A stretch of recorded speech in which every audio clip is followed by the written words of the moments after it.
two hearts are better than one, right? So Armenians, I mean, a lot of cultures have diaspora. It's really rare for the diaspora to be larger than the homeland. And in the case of Armenians, that is the case. Mostly because of the genocide, we were expelled from our homeland, and only the peripheral area, which is the current Armenia, has an Armenian population, native. But most Armenians live outside, and many Armenians never visit. My own first time going to Armenia, I was already in my early 30s. And so I'm a diasporan, so my heart kind of belongs in two places. And I like to think of it as we are two islands. One island is on the left, that's actually Pangaea with the current countries in it. So the diaspora is on the left, and on the right side is the the political boundaries of Armenia, and it's landlocked, so it's kind of an island too. So, but these two islands are very, they have a symbiosis. Sometimes they have a rivalry, and it's very normal for an Armenian on the island on the left to have very different aspirations, and versus the Armenia on the right, the island on the right. In the diaspora, because of all the pressure to assimilate into a dominant culture, the primary role, motivation culturally for an Armenian, especially if they have children, is preservation. Versus for the landlocked Armenia on the right, surrounded mostly by enemy nations, the aspiration is to find a partner, and currently for many decades it's been the West. So Armenians in Armenia, especially younger Armenians, aspire to be more like a dominant culture. They feel secure, unlike the diasporans, they feel secure in their own culture. So they feel like they can be more ambitious, which is entirely normal. Sometimes that can be a false comfort. For example, I've been, since the first time I went to Armenia, I've been there maybe 6 times. And in these past 24 years, I paid attention to the graffiti. And the first time I went, most of the graffiti was in Armenian. Now, unfortunately, that's not the case. Now it's there was some Russian, Cyrillic. Now it's mostly more than half English. So, and that's normal for a youth that's connected on the internet. They see the dominant culture with its successes, and they aspire to that. On the other hand, in the diaspora, in Pangaea, Armenia, the desire to remain Armenian can be a bit oppressive. It can become very insular. So you become very narrow-minded and backwards looking. So the question is, how do you find the balance? And this, of course, applies to fonts, especially for Armenians, because we have our own alphabet. It's a very big factor. So it's very interesting and very normal, although hard to see at first, that fonts are designed differently. Armenian fonts are designed differently in the diaspora versus in the homeland. And this is a very interesting dimension. And I myself, being a diasporan, we were early adopters of the home computer. And our third home computer was the Commodore 64, which allowed you to make your own fonts. And immediately, mostly motivated by my older brother and with his guidance, we said we must put our alphabet on this device. And that's a very normal thing for a diasporan to feel. So that's how it started, 1983. And on and off, I've been making Armenian fonts. And I took a break. And I don't produce a lot of fonts, but I try to inspire younger Armenians especially to make them in a way that makes sense. Now, here's the thing. What makes sense in the diaspora isn't the same thing that makes sense in the homeland. But a font can be used by anybody, anywhere, any Armenian, anywhere. So the Armenian fonts you make, and this is true of any diasporan designer, has to be versatile, has to be very broad and wise in terms of what it's trying to achieve. It's not necessarily, it's not really a tool of self-expression. It's not really about you. Most font users normally have no idea who made the font. The identity of the maker is entirely moot. So a font works through its shapes. A font works through its visual motifs, history, aspirations, just by itself. It kind of speaks for itself. This is an interesting thing I realized some years ago. This is how we are. This is our mountain, Ararat, large and small masses. And in Lebanon, where I grew up as a diasporan, this is how we were taught to see it. The large one on the left. The foreground is actually current-day Turkey. But in Armenia, it's flipped. And you can see it's populated. This is an actual country. It's thriving. There's people in it. So just this interesting, it's a matter of perspective. It's the same mountain, but the way you visualize it kind of speaks to what you expect out of your culture. But you have to realize that this thing does have two sides. So this is some graffiti. This was taken, I took this picture in the year 2000. It says, Kes Shadem Sirum, I love you very much. And it's beautiful. And, but it's unfortunately, like I said, it's rare to see stuff like this anymore. What you do see, this is in Armenia, is things like this. Stop. This is neither Russian nor Armenian, it's English. Yes, it's an international word, but you have to think, somebody like me always thinks, why did they do this? In fact, it's pointed at the pedestrians. It's not even pointed at the cars. So why did they do this? Why did they choose this? It speaks, I believe, it speaks to the aspiration of becoming more Western. Versus in Glendale, California, the unofficial Armenian homeland, you get stuff like this on the sidewalk at a crosswalk. You get English, Spanish, and Armenian. This could be a bit trite in terms of trying too hard, but it's a point of pride, and it reminds you that you're Armenian. It reminds you that you live somewhere where there are a lot of Armenians. Your culture is present. So fonts are made differently. That's normal.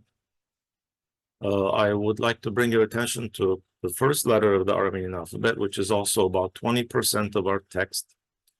On the left, I've placed two ways of rendering it. The top one is kind of the conventional way. The bottom one is a viable alternate. People make it that way. Versus the second letter in purple on the first line, and the fourth letter, and also the fourth letter of the second line, where this is not characteristic.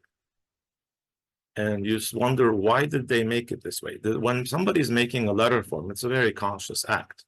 Although there might be unconscious, there are always unconscious forces pushing. When you're making the shape, you're creating it yourself. So why did they make it look like a lowercase u, English u? And this is the interesting dynamic of how fonts are made differently in the two islands. So you end up with things like this, which looks very normal to many Armenians. It looks very normal to Westerners. But once you become sensitive to Latinization, which is the kind of the migration of a non-Latin, a native indigenous alphabet writing system to the dominant one, which is Latin, you start realizing things like the U with a hook on it. Just the way I said that is already a problem. It's a U with a hook on it, but it's not really. It's a separate, it's a letter. Also, the first letter of the second line, that's like the poster child of Latinization in Armenian. I've come to realize that almost any alphabet has a poster child of Latinization, and this is ours. It's possible I've lent too much attention to it because it's the first letter of my name, but it is very dramatic, and I'll show you what I mean. Now, just for comparison, I'll look at the difference in texture between these two. This is a contemporary, modern, westernized, Latinized font versus this, say, 17th century, I believe. It's the same alphabet, but you almost can't tell. And if you look at that zigzaggy form, let's see here, the third letter from the right on the second line, that's the same letter as this, the first letter on the first line, second line. So the normal here, it looks like an English H, a Latin H. Here, the zigzaggy form looks nothing like it. And how did that happen? Why did it happen? So these are things that, if you're really conscious about the health of your culture via its alphabet, via its fonts, these are things that preoccupy you greatly. This is the first outline font I made. It's pretty embarrassing, as it should be. I mean, if you look back to your old work and you're not embarrassed, you're not really progressing. But so in this font, I made, the fourth letter from the right on the first line. That's an attempt to recreate this whole, it's the whole H sound. And when I made this, I was very proud. I know I'm helping my culture survive in the outside of the country, but it's also very regressive. So what goes wrong when a young person looks at something like this? What do they feel? And the youth is very important. The youth is the future. It's not a cliche. They're the ones who have to use this thing and keep it going. So what does a young person feel when they see this? They think it's old-fashioned. They think it doesn't speak to them. They think it doesn't apply to their lives. Versus something like this, which looks like the dominant alphabet. It looks like it would succeed. It speaks to what they see very often online. So, so eventually I had to find a middle way, because like I said, the font is used by anybody. So it has to be useful for the entire Armenian population, not just how you grew up. So this is a very useful comparison, I think, between the left is actually, this is from a font called Ernestine that I collaborated on. I made the Armenian. Nina Stössinger made the Latin. And on the left side, it's actually the English, the Latin H and N. However, this is exactly how many contemporary Armenian font designers, especially from the homeland, would make the ho and the vo, which are completely different letters, same sound, but so versus on the right side, which is what my Armenian addition to this typeface looks like. The N, the vo N shape on the second one on the right side could pass for an N because that's just the way it's structured. But it was very important to me for the ho, the one on the left, to look more authentic, less Latin. Cultural preservation, cultural survival comes from differentiation also. So I went from this very old-fashioned kind of passé shape to something that maybe in between, a hybrid, and that's what diasporans are, we're hybrids. And Armenians as a whole, because of our prominence in all over the world, I mean, because of our presence all over the world, we're hybrids. This is another interesting case. Robert Slimbach at Adobe was updating, they were updating Minion. They were going to make Minion 3. And initially he was advised by a pretty famous type designer in Armenia. And the whole Armenian H sound on the leftmost side is what that person made, what that person advised. And he happens to be a firm believer that this is the shape. Obviously, I disagree. And what Robert Simbach did was he realized that maybe it needs to be more Armenian. He made the one on the left, on the second one, sorry, from the left. The one that kind of looks like a Latin H, but has some differences in the serifs. Now, at that point, that's when they hired me. They commissioned me to go over this Armenian font, to have like a second opinion. And I made, mostly it was very good, but this whole, the letter, poster child, stood out to me as unnecessarily throwing in the towel to assimilation, to Latinization. Now, I'm not the font designer. I'm the consultant. So what I thought would be useful is I gave Adobe the third one from the left, the third one. And I said, this is in the context of this font that has other scripts in it too. This is the most extreme I would go. This is the most Armenian Ho letter I would make for Minion 3. And I said, do with it what you like. The last one, the fourth one, is what Robert Simbach ended up implementing. And I'm pretty happy about it, even though the bottom half looks like his original work. That flick, that beak at the top is pretty crucial. That makes it Armenian enough versus the two on the left. Other letters that kind of have to live this dual life, that's a sound. I've put a very conventional form on the right side. It might be hard to spot, but towards the middle of that artistic word, there is a letter with a dot on top. It basically looks like horizontally flipped Latin C with a dot. That is that letter. Now, this is artistic license, okay, but what actually you start seeing is that this is the first letter of this word is that letter, and the top part becomes almost an appendage. It becomes a diacritic sort of thing. In fact, you can see it's rising above the other letters. So again, somebody who overthinks like me is wondering, where does that come from? What's motivating this? And I have to believe, maybe I'm biased, that it's coming from Cyrillic, it's coming from Latin. Cyrillic itself became very Latinized under Peter I. So this letter, which is conventionally rendered still in most fonts, no matter where they're made, on the right side has this pressure on it. Versus in the diaspora, we have the opposite issue.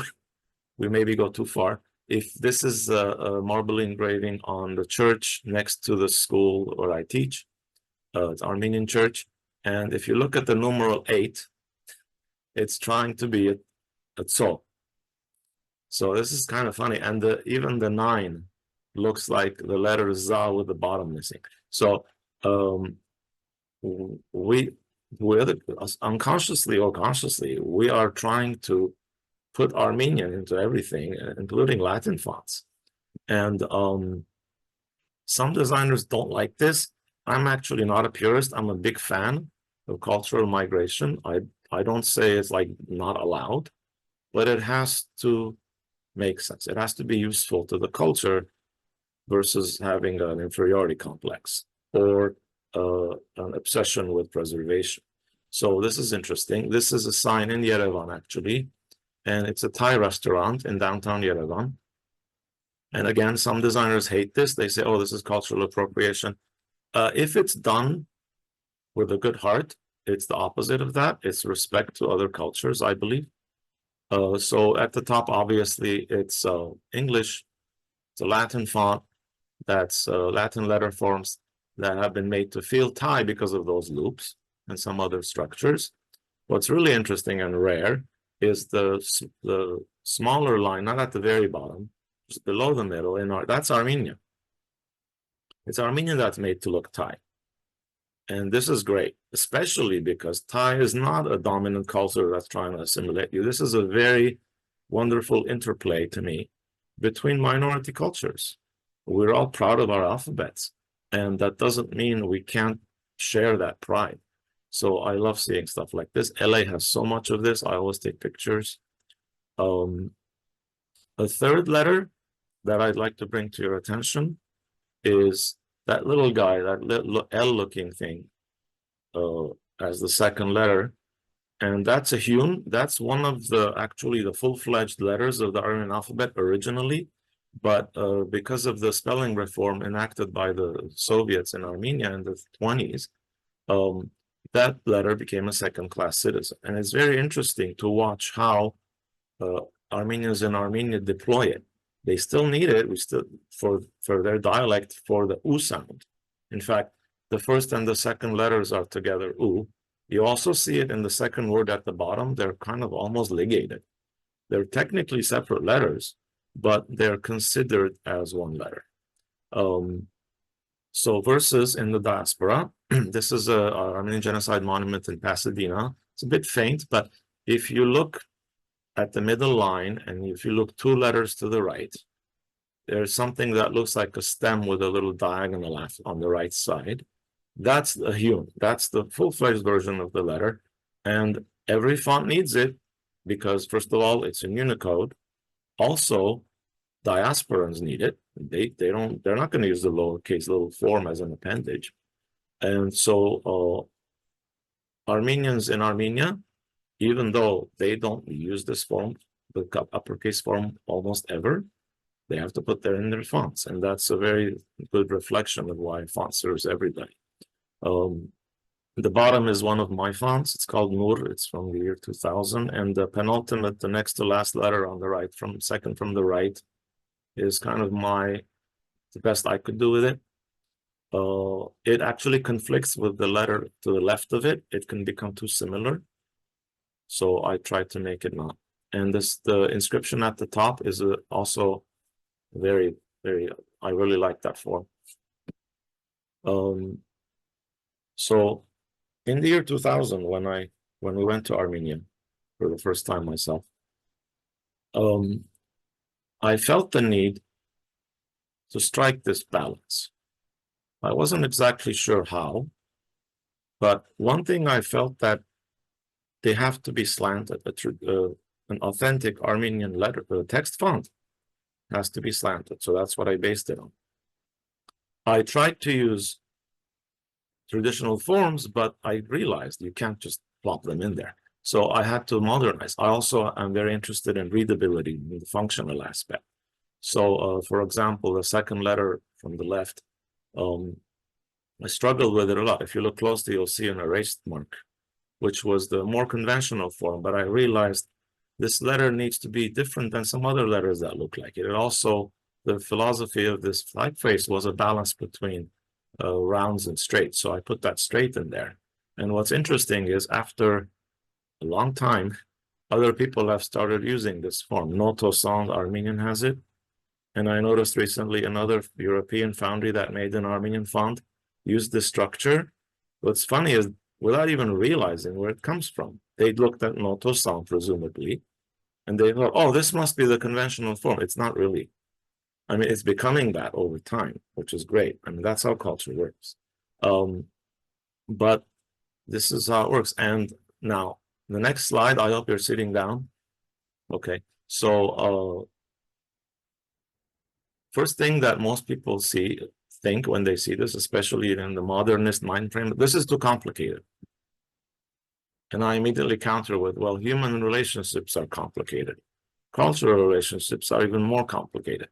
So the question is, how do you make a typeface that doesn't unilaterally impose Latin on Armenian or vice versa?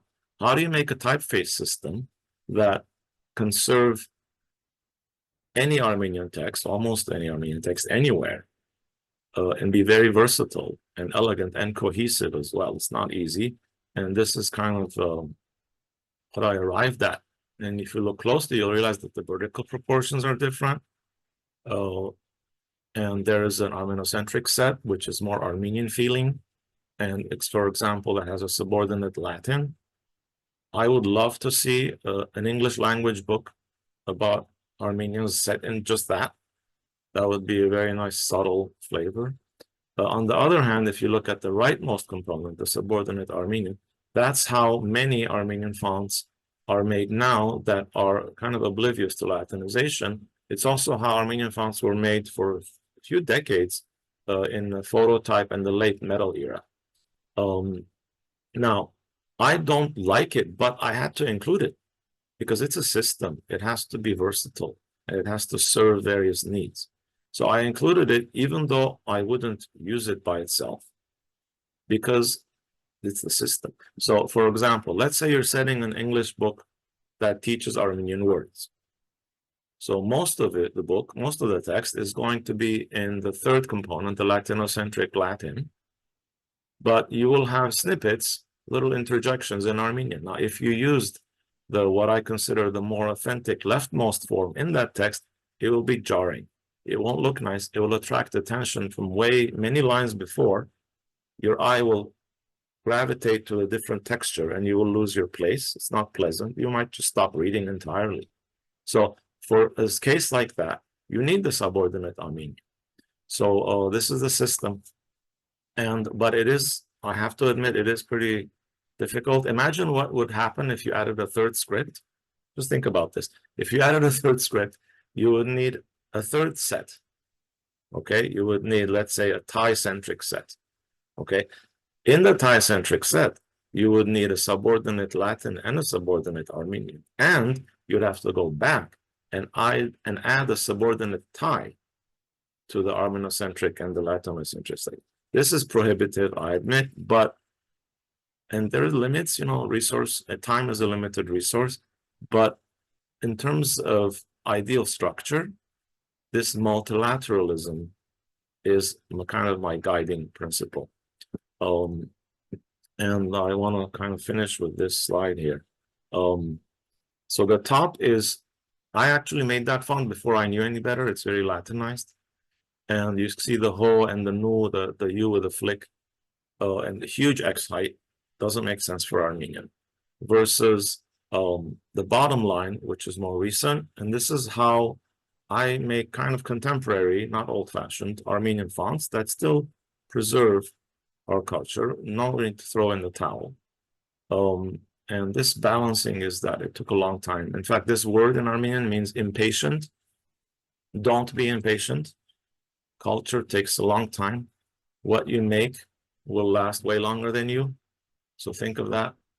And so don't be impatient. That ho, for example, the third letter from the left at the bottom that I keep talking about, you won't believe it. It took 15 years.